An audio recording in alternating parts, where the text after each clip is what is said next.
Welcome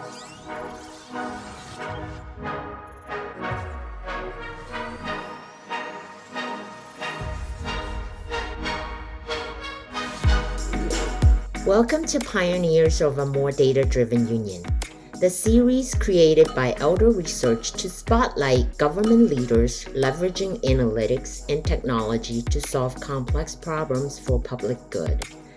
Our first series is titled AI for Public Good, with multiple segments. I am Christina Ho, your host, and I'm excited to bring you another episode today. Our topic today is how is AI being applied to maximize the oversight community's impact with limited resources? And today I have two special guests who are two very talented government data executives, Renata Miskell and Taka Ariga. Renata is the Acting Chief Data and Analytic Officer for the Department of Health and Human Services, Office of the Inspector General. As Acting Chief Data and Analytic Officer, Renata works to empower HHS OIG to use data proactively to protect the integrity of HHS program, as well as the health and welfare of the people they serve. In her role, Renata focuses on developing and implementing advanced analytics and AI capabilities to support OIG in efficiently and effectively executing its oversight mission. Prior to joining HHS OIG, she held several senior roles in the private sector and other parts of federal government. She enjoys spending time outdoors and running after her two young children. Thank you for joining me, Renata. Hi, Christina. It's a pleasure to be here. Thank you. Taka is the first data scientist appointed by the Comptroller General of the United States for the Government Accountability Office. He also leads GAO's newly established Innovation Lab in driving problem-centric experiments across audit and operation teams through novel use of advanced analytics and emerging technologies. Taka is a seasoned analytic executive with over 20 years of experience helping private and public sector organizations make sense of hidden correlations, behaviors, relationships, patterns, and anomalies. In his spare time, he is also a serious classical chamber musician and a competitive tennis player. Welcome, Taka. Thank you so much, Christina. It's such an honor to be with your audience today.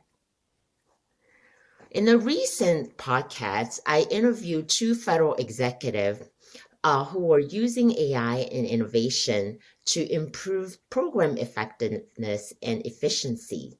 So today, we're actually going to take a look from a different angle from oversight bodies of these federal agencies on how you're using AI and innovation to improve oversight of these federal agencies. So to set the context, let's talk a little bit about the challenges of oversight and why are you looking to overcome these challenges using data science and AI? Let's start with Renata. Well, thank you again, Christina. And yes, there are many challenges as evidenced by this past year during the pandemic. I'd say the top one is really providing timely and relevant oversight. So how can we deliver our reports, findings, and recommendations in a timely manner so we can, in this case, save lives and really help policy and government officials make better decisions? Some of the challenges related to providing timely and relevant oversight are really related around data access, data quality, and the growth in, especially in the healthcare space, of technology and the associated data. So that coupled with the lack of resources in the oversight side, as I like to say, HHS OIG, we now oversee nearly $2 trillion worth of spend with the coronavirus funding. We have just over 1,600 employees and about 400 million in funding. So that's tiny compared to the massive mission that we have. And so It's really important for us to harness data, to use technology to target our oversight in an effective and efficient manner, and to really provide those actionable, meaningful insights to help drive decisions. Wow, that is a significant increase because I remember maybe 2019 or 20 still at 1.2, 1.3 trillion, and clearly your budget did not increase, but your oversight dollar has increased by 800 billion. Wow, that is a big increase. Well, Taka, what do you think? Just to add to what Renata has mentioned, just like any other organization, I think we're very much interested in exploring AI capabilities to help us do our mission better, to be able to sort of broaden our scope of investigation, to be able to accelerate our analyses. But I think in unique aspects of the oversight entities such as GAO and HHS-OIG is that we are also called upon to audit and assess implementation of AI. So not only are we interested in using these capabilities, we also need to figure out how might we evaluate them. From a performance perspective, are there any societal impacts? Are there any other intended or unintended consequences based on implementation of these systems? So to me, it's a very interesting duality that both Renata and I sort of occupy in terms of not only are we looking to sort of apply AI in a variety of contexts and a variety of missions areas, but we're also trying to figure out if we're actually called upon to do the audit of these systems, how might we approach it? What do we collect? How do we collect them? And what do we do with them once we collected them? And I think one of the most important aspects about AI is I think necessarily some of them, the audit methodology will have to change as well, and the speed in which we issue these reports. So for example, an AI assessment report cannot take 18 months to issue. By the time we issue them, the rest of the world would have moved on to something else. So how do we do so contemporaneously? How do we do so at scale? And GAO has a unique position of spanning across the multitude of federal government program policies and operations. So we have to be quite adaptive in terms of the variety of AI systems that we come across. There could be autonomous driver system in transportation. There could be a lot of computer vision happening at Jake, for example, at DoD. Unfortunately, GAO doesn't get to pick and choose what we end up assessing. So it's making sure that our workforce are sort of data literate, are empowered and able to tackle the challenges of an algorithmically driven world that we live in addition to applying these capabilities ourselves. Yeah, well, Renata and I have had experience of being audited by GAO, and we do know that you guys have very broad portfolio, and there are some very interesting for you to assess. And it's really great to hear, that GAO is, getting ahead and trying to be innovative and understand the challenges of these things. So excited that you're their first chief data scientist. Um, Now, Renata, we know doing things in the government's not that easy. So what have you seen in terms of trying to implement AI and data science, machine learning in your program? What are some of the lessons learned and what outcomes you have achieved? Sure. So I think the key formula, and even not exactly a scientific formula, but it's really three components. It's data, technology, and partnerships with data scientists, statisticians, data analysts, and subject matter experts, people who really understand these complex programs like Medicare, Medicaid, and really can sort of help to unlock, how that data can be valuable, and how that technology can be applied. It's also really important to stay very close to the mission and the metrics. So I mentioned data and technology, and it can be easy to sort of get lost down a rabbit hole of like, wow, this is a really cool technology. Let's find a problem for it to solve, right?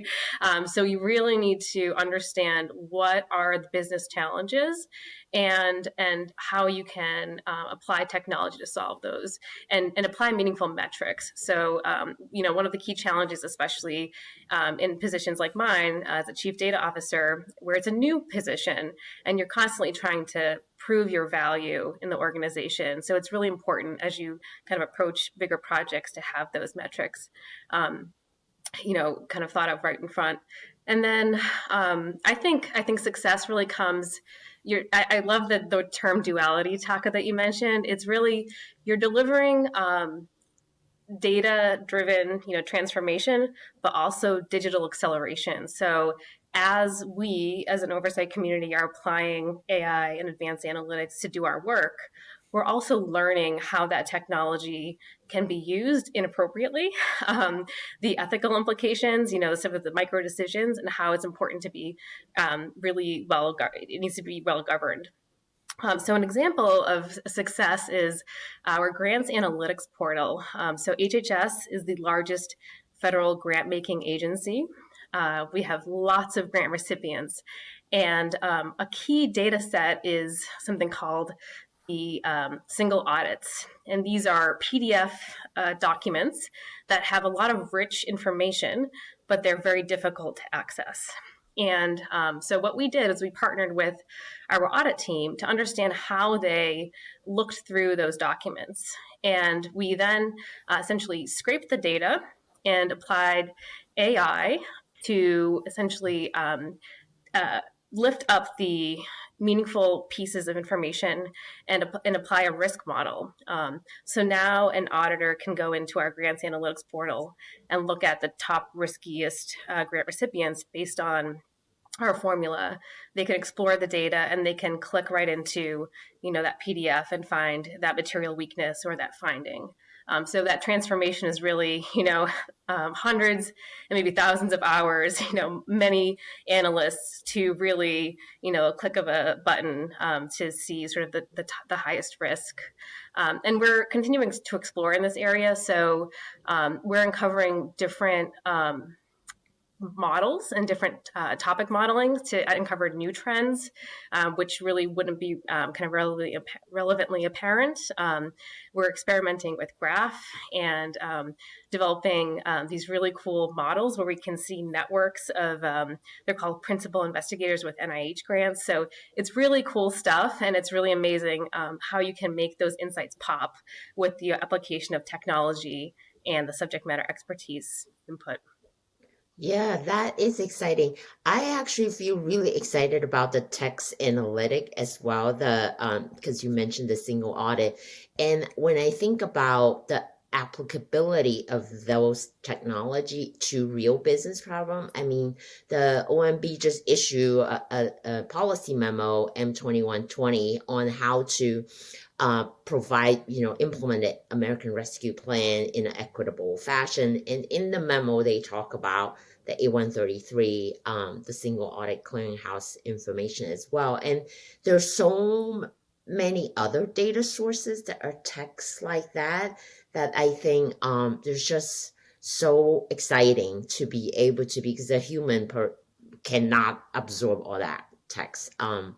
So now, Taka, Renata mentioned earlier about her role as a new role and the need to prove value. And you're the first chief data scientist at GAO. Similarly, it's a new role. Do you have similar experience? And then after you talk about that, I want to ask you a little bit more about the AI ethics. Sure. Happy to. Just want to expand on what Renata has mentioned. For GAO, I think we take accountability in multiple directions. So at the micro level, the way that we apply AI is perhaps different than commercial organization. For example, we're not in the business of developing recommendation engine. And a lot of time it's also different than how an executive agency might apply AI, whether it's NLP, whether it's some other machine learning capability. From a GAO perspective, we have a responsibility to make sure our outputs are in fact explainable and traceable and linear. So that does put some constraints when it comes to, let's say, topic modeling. We do need to understand the underlying mechanics, the underlying mathematics, the underlying parameters that we can adjust, as opposed to we bought this COTS product and now we're going to apply it, but not really understanding how does the input, how does the output gets generated. So I think that's a sort of interesting nuance when it comes to, at a micro level, accountability in terms of how we apply these capabilities to our audit work. On a more macro level, in terms of accountability, there's been sort of a lot of conversations around ethical principle, transparency, fairness, explainability, etc. Our view is that, up till now, those conversations has been very high level principles. They equate to "thou shalt do no harm," which I think is very laudable. I think it's, AI is one of those areas where these type of social responsibility have been placed on data scientists to actually making sure that we are not unintentionally promulgating, stereotypes or disparate impacts and those type of sort of consequences. But that being said, there hasn't been a whole lot of work in bringing those principle level ideals down to the day-to-day implementation. What does explainability means for someone who's developing, let's say, a mortgage screening, model versus, let's say, computer vision model versus some sort of biometrics? And the other piece that we saw was missing is the equation of trust and verify. There's a lot of conversations around trusting, but not a whole lot around verification. And both Renata and I were in the business of verification. That's what we do. That's our methodology, are built around collecting artifacts and evaluate them objectively in a way that sort of lends credence to the kind of assurance that we're able to issue. So, as far as AI accountability at the macro level, we saw a gap in conversation relative to, well, how do we deal with performance evaluation of AI? How do we deal with potential labeling of data that may or may not have unintended biases built into it? How do we deal with documentation of the governance? So, for example, there's a difference between an in-house developed machine learning model versus something that one would buy in the commercial marketplace. How do we deal with continuous monitoring where data may drift, performance may drift, and a variety of other parameters may drift? And so those are the kind of questions that we felt it was unaddressed, at least in the conversation of all of these AI ethical principles. So we initiated a internal GAO effort under the Comptroller General's authority to really convene a set of experts, including Dr. Elder, participated in that deliberation to really talk about how and what criteria do we assess AI. So we're very much excited towards publication of this report in late June, early July. I think this is our first attempt at really sort of having a AI oversight framework, but recognizing that this is not an end-all be-all. As technology evolve, as use cases and domain-specific application evolve, we want to take that further down to the tactical implementation level to say, what do we mean when we say explainability from a GPS navigation point of view versus, let's say, a medical AI drug development perspective? And part of the sort of aspirations that we have is knowing that GAO is not the singular source of answer on topics like this. So how do we partner with HHS-OIG, with academic institution, with industry providers, with other nonprofits to really promulgate the idea of trust is great, but we also need to verify the performance and sort of implications of AI. Yeah. Well, I feel the data science ethics or AI ethics a very fascinating topic because it is one of those situations where there is no clear black and white rules, and there are times that it's gray area. Like, for example, if there are ways for somebody to be able to tell whether they have a medical condition early on by either their voice level, or the way they, move. Those are medical information that the algorithm be taking.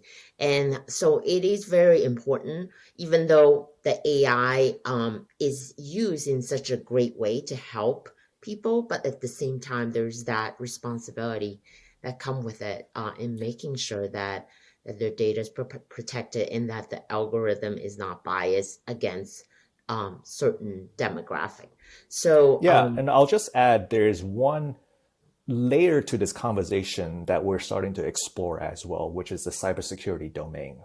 I know there's been a lot of conversations around adversarial ML, but from a day-to-day development lifecycle perspective, we run into a situation where data scientists are asking for credential, whether those credentials are root level access versus specific use case and policy attached to it. We have come across instances where out of expediency, folks are assigning credentials that essentially have root level access. So if those ML models and those AI systems are breached, that actually opens up the organization to a whole new set of cyber intrusion risk beyond your phishing, your denial of service attack. So it's a little bit of a invisible layer. As we put more and more trust into the performance of AI, I think there is that cybersecurity layer that are starting to sort of combine both cybersecurity expert and data science together to say, how do we incorporate better hygiene relative to the kind of permission that we allow these models to have as they operate within our environment. so interesting. There's clearly a lot of opportunities here.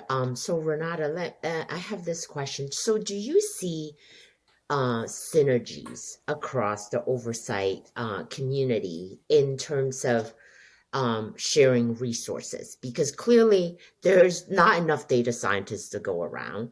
The technology, now we are all operating, or at least try to move to all cloud environments. So do you see any synergies and also opportunity for the oversight community to share resources? And if you do see that, how do you think that it could happen in the most effective way? Yeah, I mean, it's a big question. So one of the things that I maybe wasn't surprised by, but was really excited by when I joined the oversight community was the reliance on data and analytics to achieve the mission, especially at HHS-OIG. It's really core to what we do. And I think about one of our executives in our evaluations area said, it's really our air. It's what we breathe. Without it, we don't survive. And so that's sort of a rallying point, I think, for the oversight community. Of course, everyone very much values their independence, and each IG is its own special snowflake. They have their own special, processes, but we all are united by the yellow book and our share in the blue book and our share for the love of data and the need for data. So I think there are opportunities for us to come together. I think the first kind of piece is really culture. So as much as we value our independence, and we do a lot of collaboration, a lot of discussion, but really, let's really try to promote a culture of sharing at the work product level. So most recently, as part of the Pandemic Response Accountability Committee, HHS-OIG chaired the Healthcare Subcommittee, and we issued a joint product that was that included data from several different IGs, several different agencies to look at COVID testing. And it was an interesting process to observe because you could see how first it came from like the executive level. Okay, well, I think this is a good idea to, okay, how do we now get to the data points? How do we ensure consistency? How do we provide the right caveats? And the key to that was really people connecting with people. So data analysts, auditors and evaluators connecting with each other and really kind of talking through the problems. And I think that can be sort of a model for the future. So how do we rally around a common problem where we have a shared interest, perhaps a common data set, and how can we work together to share information around data quality, share insights, and really accelerate the impact that we can have as an oversight community. So I guess put simply, I think we need to move past sort of the mindsets of, we're independent, we do our own thing, like we'll share our work, but we'll only to a certain point.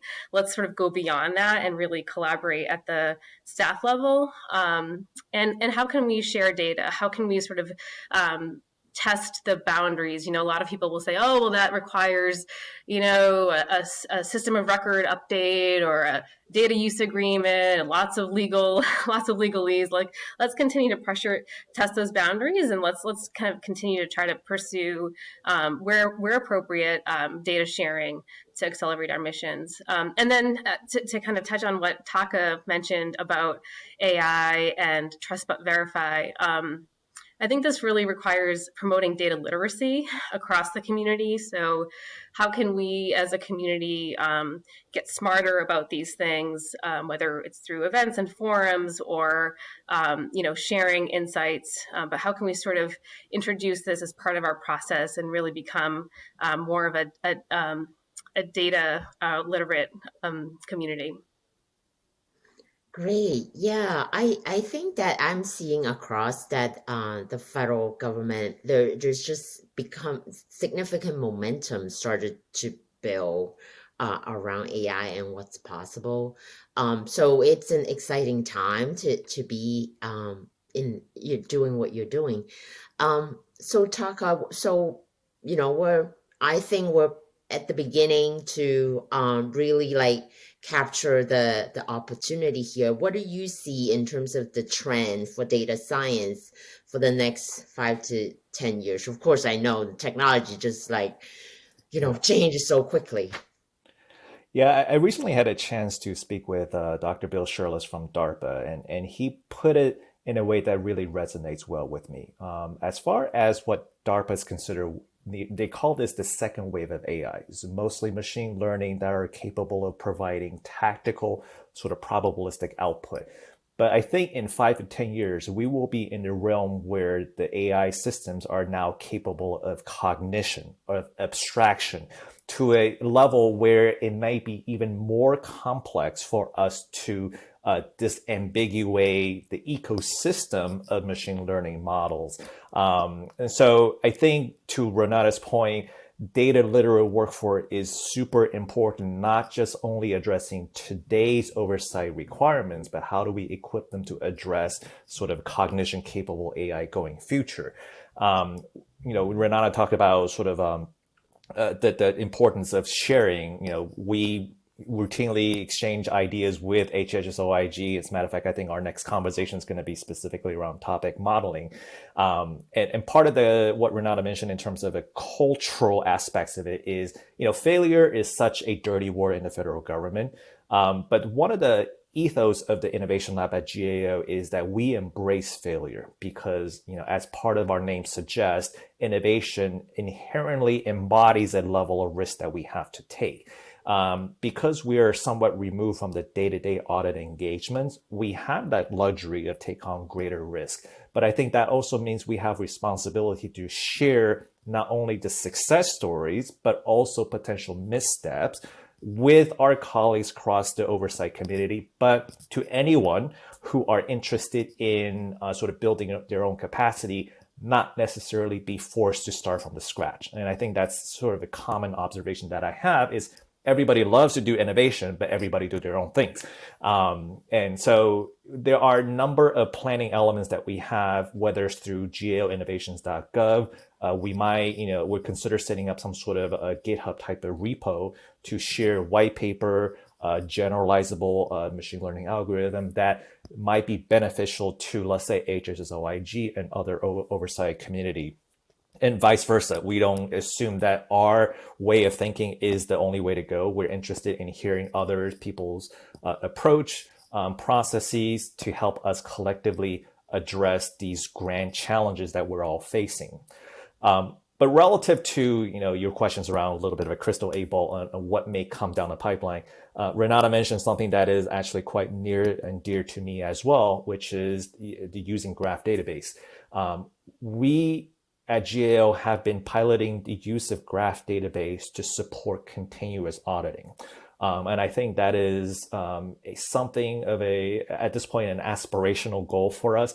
I've heard continuous auditing in different sort of incarnation throughout my career, but up till this point, I haven't really seen a really credible manifestation of a continuous auditing. I think using graph database is an interesting construct. It allows us to start applying graph-specific AI capability to analyze the entirety of the network for anomalies, for specific outliers and whatnot. And I think as federal government go through its modernization journey, there will be more and more proliferation of data. So the sort of prototypical approach to, let's say, accounting audits, to any other type of audit, is showing its age. There should be a way for us, given the computational capacities that we have these days, given the analytical capabilities that we have these days, we should be able to drive towards some form of continuous auditing so that the risk identified are not being identified 12 months down the road or 18 months down the road, more contemporaneous. Now, I think there's a technology components to that conversation, but there's also methodological components to that conversation. For example, if there is a magical continuous auditing solution, where is that line between the management and the auditors? Where the management says, you know what, just let the auditor go find out, we'll fix it later. Where the auditor says, you know what, the management got it, we don't really need to sort of dig that deeply. So those are sort of two oversimplified extremes of the methodological disambiguation that we'll have to do relative to continuous auditing. But I would say in a 5 to 10 year time frame, I would love to be able to sort of have some momentum built around the concept of continuous auditing. This is not to say there is not a place that statistical sampling still plays, but this will be an augmentation and enhancement of the audit trade graph going forward. But also, resonating with what Renata mentioned, a data literate workforce is so important. There's no way for us, either GAO or HSOIG, to hire enough data scientists out of the capacity challenge that we have. So on a lot of the foundational data quality, data exploration, data visualization type of thing, data ingestion, for example, we want to make sure that we are not consuming PhD statistician and PhD level data scientists on those day-to-day sort of foundational activity, that they're really applying their tradecraft on really thorny, like algorithmic and mathematical issues. So this is both a capacity issue, but also how can we train more, a sort of stronger cadre of what I call general contractors, so that they can appropriately scope the right kind of AI capabilities into their respective audit engagements.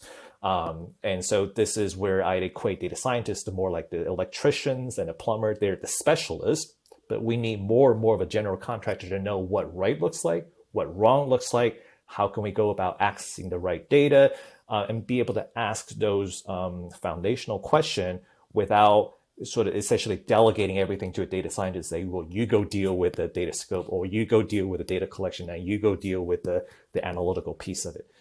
So, I think there's a lot of good momentum built around the federal data strategy that is aiming towards that goal. OPM is doing a lot of great work around just the job series to hire data scientists. And GAO is launching very strategic data literacy programs that are targeting towards the audit tradecraft. And we also have launching a fairly long-term strategic effort around data governance. I mean, that's another challenge. Data is great, but garbage in, garbage out. So if you are AI something on a garbage, you're going to AI something garbage on the other end from a prediction perspective. So how do we maintain that provenance, lineage, data access policy, so that we can have a level of trust on the work that we do using the data assets that we have access to? Yeah, it's really refreshing to hear, Taka, you talk about what GAO is doing. And And also, you mentioned about the ethos of failure. Renata and I worked together on implementing the Data Act, and of course, we had GAO auditors show up at our doorstep day one. And when we told them that, and we wanted to do Agile, and we said we didn't have a plan. We want to fail fast. I think at that time the auditors were very concerned. So I'm really excited to hear all the innovative progress and interest and the commitment that GAO is doing. Now, both of you have clearly, just very passionate and excited, and I could tell you love what you do and the impact you're making.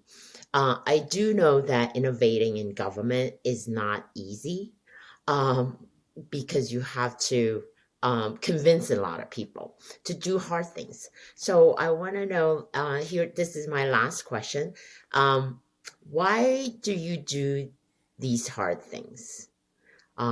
Let's start with Taka first. Yeah, thank you, Christina, and thank you for the opportunity to share the stage with you and Renata. I think government fundamentally has such a profound impact to the day-to-day lives of the citizens, and that comes with a sort of extra layer of responsibilities in terms of how we roll out capabilities such as AI. I mean, we can name all the other emerging capability, cloud services, IoT, quantum computing, for example. Like, we have the responsibility to get that right. And that responsibility rests both on the executive agency, but also with the oversight committee, so that we can issue those recommendations when things needs to be remediated. But on a more personal level, and this is something I learned as my short tenure at GAO has progressed, is that the complexity and the scale of the problem that a government entity tackles, for example, Renata talked about $2 trillion in funding. Where in private sector would you go to handle $2 trillion worth of funding? Similar with GAO, right? We have a pan-governmental purview. And so we're not just worried about justice data. We're not just worried about treasury data. We're not just worried about homeland security data. We have to have an awareness of the diversity of the program and the impacts and the complexity of those programs. So from a data scientist perspective, I live in a candy store every day because we have statutory access to the data. Our challenge is to figure out what to do with that information so that we can appropriately respond back to our congressional stakeholders who we work for, to make sure that we address these grand challenges on behalf of the American public. So, it's both the diversity and the breadth of the issue that we get to deal with, but from personal perspective, I think I landed in the jackpot relative to just the kind of awesome work that we get to do, and more importantly, the awesome people that we get to work with to really make a meaningful impact, across the federal government. Renata? Yeah, Taka, I would echo a lot of what you say. The complexity of government and the associated problems are huge, but it is so rewarding when you're able to make even just the slightest modification or change towards the positive. Especially at HHS, we really protect people. We have so many people that we protect, Medicare, Medicaid beneficiaries, children and families. And, for me, it's hearing the stories around, audits or investigations where there are children or there are families who are being harmed by providers who are greedy, or institutions that really don't have the interests of the beneficiary at the forefront. And so being able to uncover that with data and analytics, and really being the entity that says, hey, that's not right, and we can do something about that. It feels really empowering and very meaningful. And so, I mentioned earlier, the formulas for success is that technology, data, and subject matter expertise. But in that, it's really also passion. It's amazing to see people come together around some of these really important issues, like we oversee the Office of Refugee Resettlement, so children at the border right now, COVID. So there's all these things that are happening in our daily lives, and we are empowered to really protect people by leveraging data and our oversight authority to hold people accountable and help agencies become better stewards of taxpayer dollars and help citizens. So it's really impactful work. And even though it's hard, the level of difficulty makes it that much more rewarding when you can have an impact. I actually have fun. I think it's fun to be bold in government. So Taka, something that you mentioned that was so spot on earlier was this sort of point I think that we'll get to where the oversight committee will develop models, and should we share those models, with the program to sort of prevent the fraud or prevent the inappropriate actions. And I think it will take boldness from the oversight community. I know we tend to be pretty reserved and tend to be pretty, we're independent, rightfully so, but we should take appropriate, bold actions to really protect people and citizens, and taxpayer dollars. Well, you two are pioneers in the federal government and also specifically in the oversight community. Oversight has a really, really important role, and but it's not known for being innovative. So it's so encouraging to me to know people like you are there and passionate about making a difference, and also so thoughtful and know your area so well. So I'm so thrilled that I got to talk to you, and thank you so much for your insight. I think it's going to be so helpful to people to know what you are doing. So I really appreciate your time today. Thank you for joining me. It was Thank fun. you for the opportunity. It was fun.